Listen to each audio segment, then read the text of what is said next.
Mais si vous pensez qu'on peut me griffer matin, midi et soir, me faire porter l'intégralité de la responsabilité de déficit et de dette sur lesquels je n'ai jamais trouvé ici aucun soutien pour réduire la dépense, pour faire des économies, pour sortir des boucliers tarifaires sur l'électricité et sur le gaz, vous vous trompez d'homme.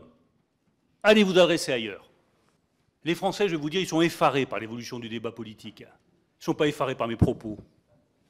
Ils sont effarés par vos débats dans l'hémicycle à l'Assemblée nationale. Croyez-moi, je les vois, je les écoute et je sais ce qu'ils en disent. Déjà, sur ce que pensent les Français, Monsieur le Ministre, je pense qu'en dernière instance, c'est les urnes qui, quand même, à un moment donné, le traduisent.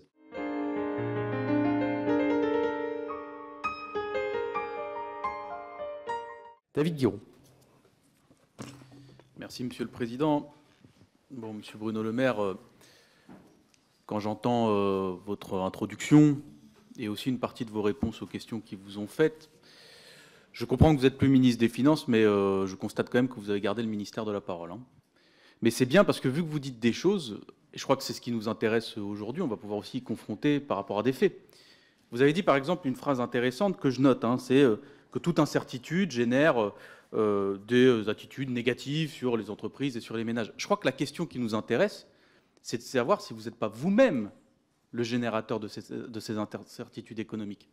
Moi, j'ai une question assez simple à vous poser. Le 16 février 2024, est-ce que vous me confirmez que vous avez bien reçu une note de la Direction générale du Trésor qui a pour objet le déficit public pour les années 2023 à 2027, qui vous annonce que le déficit sera de 5,7% en 2024 ?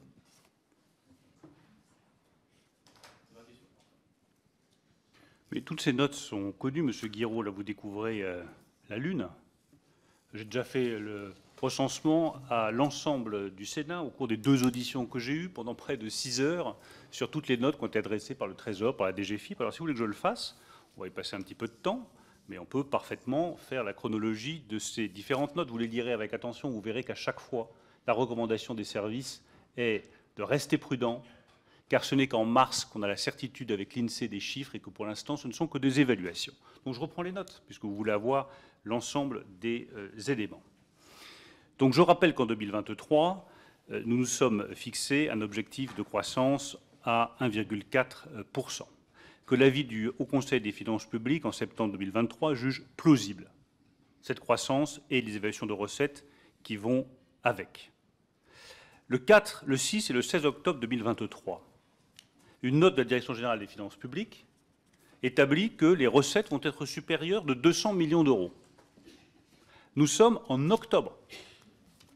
Les services du ministère des Finances établissent que les recettes, quand on fait le solde IS, TVA, IR, sont supérieures de 200 millions d'euros. Tout ça pour bien montrer à quel point les choses se sont dégradées très rapidement.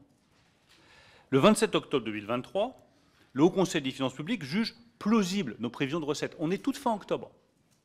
Nos prévisions de recettes sont plausibles. Quand je dis que c'est un accident et un parpaing qui est tombé sur le pare-brise de la voiture, je ne pense pas exagérer dans ma comparaison. Le 7 décembre, nous avons une première alerte. C'est la fameuse note du 7 décembre qui a fait l'objet d'heures de délibération au Sénat. Cette note, c'est une alerte du Trésor qui dit qu'il pourrait y avoir moins de recettes de TVA et une augmentation des dépenses des collectivités locales. Elle ne fait même pas mention de l'IS, qui a pourtant été l'une des causes principales de la chute des recettes. Et elle dit explicitement qu'il ne faut pas communiquer sur ce sujet car il y a trop d'incertitudes sur cette prévision. Le 12 décembre, je réagis immédiatement.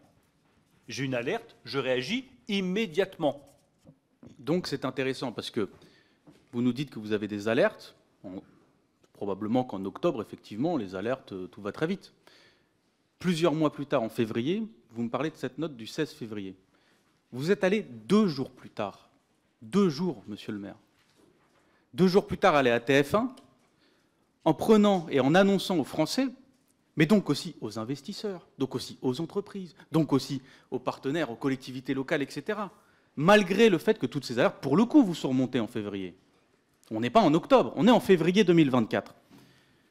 Vous dites à TF1, déficit à 4,4. Là, je suis désolé, Monsieur le maire, mais c'est vous, là, la source de l'incertitude. Parce que quand quelques jours après, on se rend compte qu'il y a un trou de 30 milliards, vous ne pouvez pas dire Non, là, c'est allé trop vite en février. Que ce soit allé vite en octobre 2023, peut-être. En février 2024, c'est pas allé trop vite. C'est vous qui avez fait un choix politique d'être sur des prévisions extrêmement optimistes. Vous dites, le Haut Conseil des finances publiques, etc., considère plausible. Enfin, vous écartez quand même une chose, c'est que dans toutes les auditions qu'on a fait, notamment de M. Moscovici, les alertes étaient fréquentes.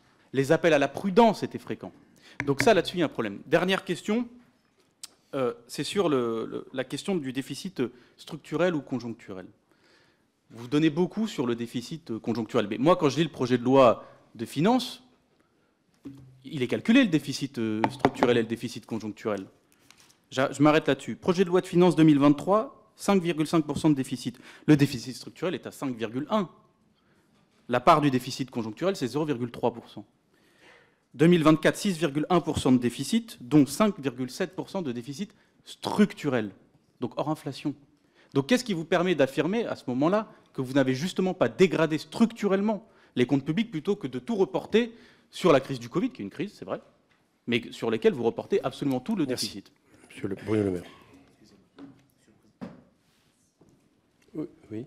Juste une précision, mais j'ai peut-être mal entendu la réponse du ministre. Il me semble que vous n'avez pas cité les notes que nous avons reçues, celle de la DGT du 11 juillet 2023, qui évoque le risque d'un déficit à 5,2, mais vous avez peut-être raccourci l'ensemble des notes que vous avez évoquées en réponse à David Guiraud, et vous n'avez pas cité également celle du 30 octobre, qui est concomitante à l'avis du Haut Conseil des finances publiques. Et la note du 30 octobre évoque un risque de moins-value importante pour l'IR et pour la TVA.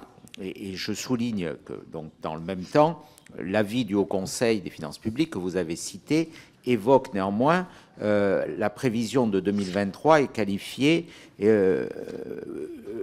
et élevée et incertaine. Le HCFP considère que la prévision 2023 est élevée et incertaine.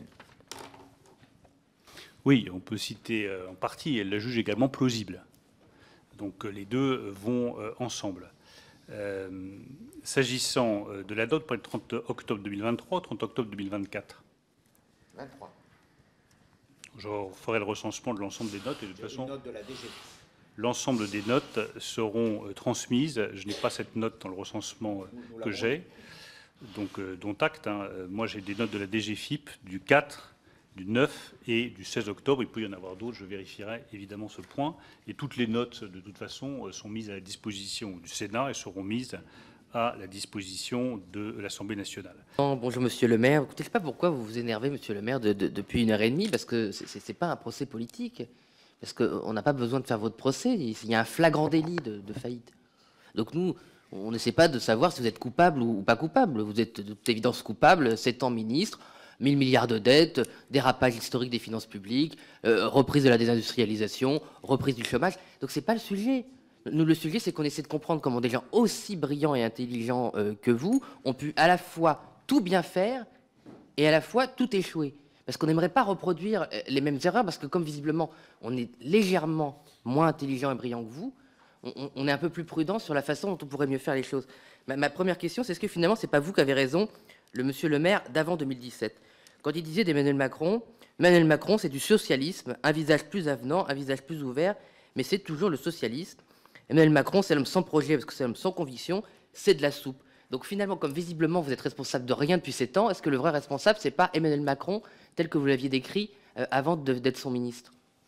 En tout cas, le vrai responsable de la dégradation des débats publics, M. Tanguy, c'est vous.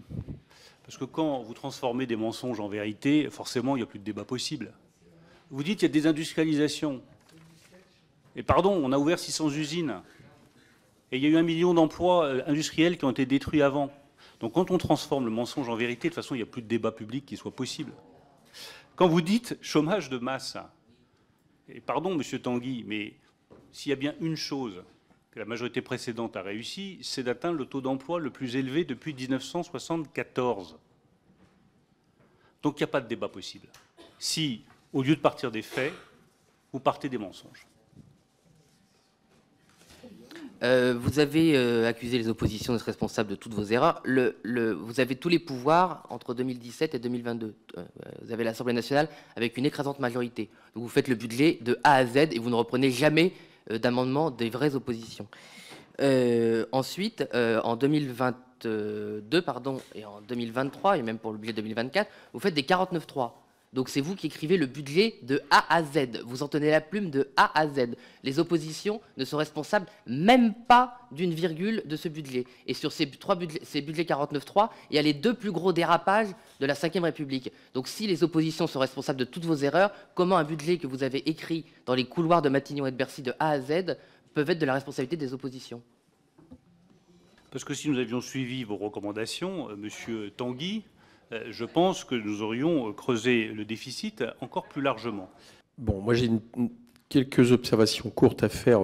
Déjà sur ce que pensent les Français, Monsieur le Ministre. Je pense qu'en dernière instance, c'est les urnes qui, quand même, à un moment donné, le traduisent. Mais sinon, moi je suis venu au départ de ce débat avec, je l'ai dit de manière honnête, avec une analyse. Je parle bien par rapport au sujet qui nous est posé. C'est-à-dire que j'ai considéré, et je pense que, pour être clair, vous êtes honnête là-dessus. Bon, mais j'ai considéré que la manière dont vous embellissez votre bilan économique depuis 2017 sur tous les sujets a inévitablement des conséquences sur, au final, l'imprévisibilité des résultats quand ceux-ci sont mauvais. Voilà. Et tout ce qui s'est dit ce matin, je suis désolé, ne fait que confirmer, confirmer cette analyse. Pourquoi? Et ce n'est pas une question que je vous pose, parce que je pense que sinon vous allez me répondre de la même manière, etc. Mais c'est que par rapport à des chiffres précis, par exemple sur le niveau de l'industrialisation, le niveau de la croissance économique, des investissements, de l'emploi, j'observe au fait qu'entre ces chiffres précis que vous dessinez, c'est un peu ce que vient de dire M. Ciotti, notamment sur l'industrie, il y a un gap, et je pense que ce gap, en plus, vous y croyez. Et qu'à un moment donné, ça ne peut pas avoir de conséquences sur la manière dont on pense que finalement, par miracle, le pourcentage de déficit annoncé à 5,7 on va arriver à le faire à 4,4 parce qu'on sous-estime que le bilan n'est pas aussi bon que celui que vous dessinez. Et c'est vrai aussi des conséquences en matière de recettes fiscales, je le répète. Vous avez à plusieurs reprises, par exemple sur la question du PFU, redit quasiment le caractère massif de ce que ça pouvait traduire chez les Français, c'est cette taxation moindre du capital. Je vous ai donné les chiffres. Tout le PFU se concentre totalement sur 10% des Français les plus riches et à 90% sur 1% des Français les plus riches, 300 000 personnes. Donc le fait d'à un moment donné penser que c'est quelque chose qui va avoir un effet massif sur la fiscalité des Français quand on le regarde aux chiffres, je me dis que tout est là pour à un moment donné sous-estimer que totalement, justement, ou du moins surestimer les recettes quand elles s'avèrent s'abaisser. C'est un peu pareil sur le pouvoir global d'achat des Français. Vous avez l'impression, redit, que pour vous, les choses s'étaient améliorées. Alors là aussi, toutes les données, et on pourra les croiser si vous voulez, montrent que ça n'a pas été le cas pour à peu près 70% de nos concitoyens, ou en tout cas pas au niveau où vous le dites. Et je termine sur une chose. Vous dites que vous n'avez jamais cru à la politique du ruissellement. OK, pas de problème. Enfin, il y a quand même dans votre logique quelque chose qui visait à faire en sorte que la question des avantages fiscaux donnés aux plus riches pouvait rejaillir sur l'activité économique. Or, si, comme vous le dites, l'épargne française, finalement, est plus importante, c'est-à-dire que dans les pays étrangers, l'épargne, tout le monde n'épargne pas. Ceux qui épargnent, c'est au fur et à mesure qu'on monte dans les revenus. Et s'il est aussi important, ça veut dire que vous avez donné des avantages fiscaux à des gens qui ne l'ont pas traduit en consommation, qui ne l'ont pas traduit en apport par rapport à la production de ce pays, mais qui, comme vous le dites, ont thésaurisé de manière d'avantage. Donc ça montre que quelque part, votre pari n'a pas fonctionné. Voilà. Et je pense que ces données expliquent aussi, à mon avis, cette question d'imprévisibilité dans les écarts. Et dernier détail, et moi je vous l'avais dit au dialogue de Bercy, je ne vous reproche pas d'avoir baissé l'impôt, je vous reproche de l'avoir mal baissé. Et la question de ce qui avait été proposé, notamment en termes d'amendement lors de la loi de finances, contrairement à ce que vous dites, n'est pas, et je pense que c'est important ces différents débats, n'était pas d'augmenter les impôts en général, mais de revenir sur le fait de les avoir baissés, justement, à mon avis, économiquement de manière inefficace, et puis socialement de manière injuste, pour toutes les raisons que je vous disais. Et ça, tout ce qu'on s'est dit ce matin m'a pas fait changer d'avis sur, quelque part, un certain aveuglement par rapport à la réussite de votre politique économique. Et du coup, je pense qu'à partir de là, on a du mal à prévoir, pour tout vous dire.